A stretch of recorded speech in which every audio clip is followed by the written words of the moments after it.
Cela fait des années qu'elles y pensaient.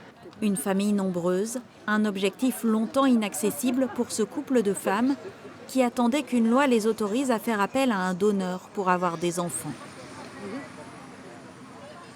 C'est plus qu'un projet familial, là, c'est un rêve. C'est vraiment un rêve qui devient réalité pour nous, en fait, parce que quand on est rendu au stade de pleurer parce qu'un enfant nous sourit et de voir nos amis qui, elles, sont hétéros, avoir des enfants et de se dire, mais moi aussi, je le veux.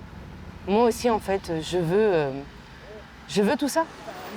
Nolwenn et Marion ont donc pris rendez-vous dès que la loi a été promulguée pour entamer le parcours vers une procréation médicalement assistée. Avant, elles avaient eu le temps d'évaluer le coût d'une PMA à l'étranger, 1 500 € pour une seule tentative, plus les frais de voyage.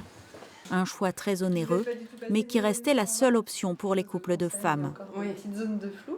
Il y en a beaucoup qui venaient pour des informations.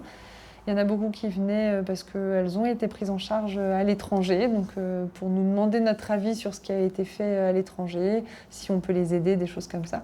Donc oui, on envoyait déjà souvent, en fait, elles prenaient rendez-vous en consultation gynécologique pour nous poser des questions. Depuis le 9 août, elles sont donc très nombreuses à initier une PMA au CHU de Nantes, qui réalise l'immense majorité des inséminations dans la région. En France, c'est l'un des plus gros centres pour les dons de gamètes. Dans ce laboratoire où on congèle du sperme sous forme de paillettes, les stocks sont suffisants pour plusieurs années. Chaque année, on reçoit à peu près une cinquantaine de candidats aux dons de spermatozoïdes.